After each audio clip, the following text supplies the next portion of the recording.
Chapter 6 of The Science of Getting Rich by Wallace D. Wattles.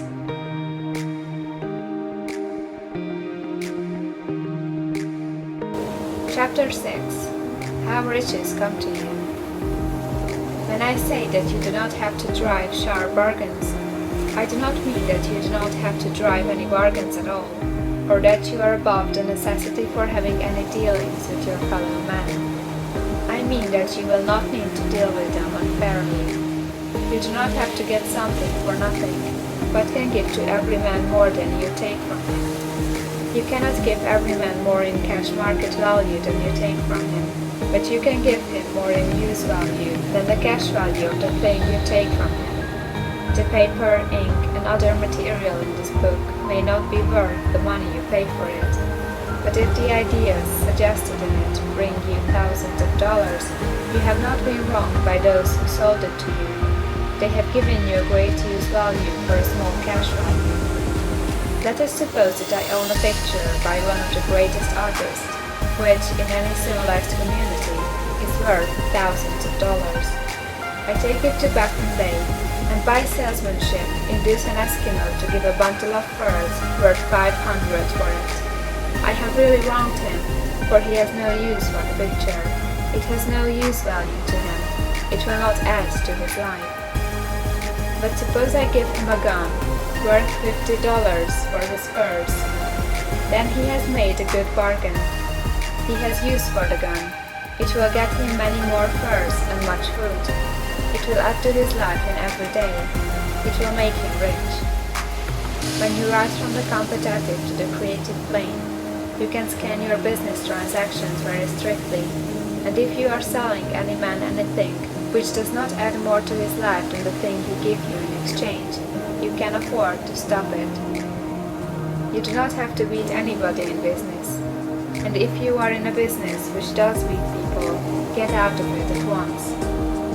Give every man more in use value than you take from him in cash value. Then you are adding to the life of the world by every business transaction. If you have people working for you, you must take from them more cash value than you pay them in wages. But you can so organize your business that it will be filled with the principle of advancement, and so that each employee who wishes to do so may advance a little every day. You can make your business do for your employees what this book is doing for you. You can so conduct your business that it will be a sort of ladder, by which every employee who will take the trouble may climb to riches himself, and given the opportunity, if you will not do so, it is not your fault. And finally, because you are to cause the creation of your riches from formless substance which permeates all your environment, it does not follow that they are to take shape from the atmosphere and come into being before your eyes. If you want a sewing machine, for instance, I do not mean to tell you that you are to impress the thought of a sewing machine on thinking substance until the machine is worn without hands in the room where you sit or elsewhere. But if you want a sewing machine, hold the mental image of it with the most positive certainty that it is being made or is on its way to you. After once forming the thought, have the most absolute and unquestioning faith that the sewing machine is coming.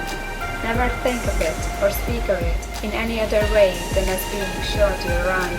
Claim it as already yours.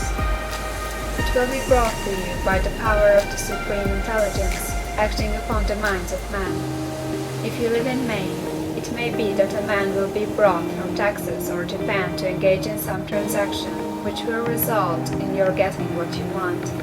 If so, the whole matter will be as much to that man's advantage as it is to yours.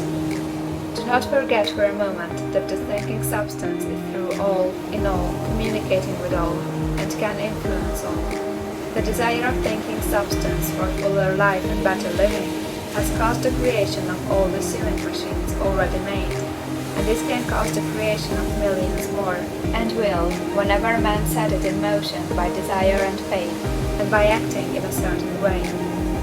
You can certainly have a sewing machine in your house, and it is just as certain that you can have any other thing or things which you want, and which you will use for the advancement of your own life and the lives of others. You need not hesitate about asking largely, It is your Father's pleasure to give you the kingdom, said Jesus. Original substance wants to live all that is possible in you, and wants you to have all that you can or will use for the living of the most abundant life. If you fix upon your consciousness the fact that the desire you feel for the possession of riches is one with the desire of omnipotence for more complete expression, your faith becomes invincible. Once I saw a little boy sitting at a piano and vainly trying to bring harmony out of the keys, and I saw that he was grieved and provoked by his inability to play real music. I asked him the cause of this vexation, and he answered, "I can feel the music in me, but I can't make my hands feel right." The music in him was the urge of original substance, containing all the possibilities of all life. All that there is of music was seeking expression through the child. God, the one substance, is trying to live and do and enjoy things through humanity. He is saying, "I want hands to build wonderful structures, to play divine harmonies, to paint glorious pictures. I want feet to run my errands, eyes to see my beauties, tongues to tell mighty truths, and to sing marvelous songs," and so on. All that there is of possibility is seeking expression through man.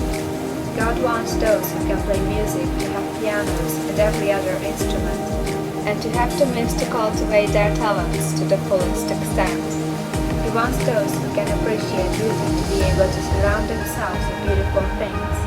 He wants those who can discern the truth to have every opportunity to travel and observe. He wants those who can appreciate dress to be beautifully clothed, and those who can appreciate good food to be luxuriously fed. He wants all these things because it is himself that enjoys and appreciates them. It is God who wants to play and sing and enjoy beauty and proclaim truth and wear fine clothes and eat good foods. It is God that worketh in you to will and to do, said Paul. The desire you feel for riches is the infinite seeking to express himself in you, as he sought to find expression in the little boy at the piano. So you need not hesitate to ask laterally. Your part is to focalize and express the desire to God. This is a difficult point with most people. They retain something of the old idea that poverty and self-sacrifice are pleasing to God. They look upon poverty as a part of the plan, a necessity of nature. They have the idea that God has finished his work and made all that he can make, and that the majority of men must stay poor, because there is not enough to go around. They hold so much to this erroneous thought that they feel ashamed to ask for wealth. They try not to want more than a very modest competence, just enough to make them fairly comfortable.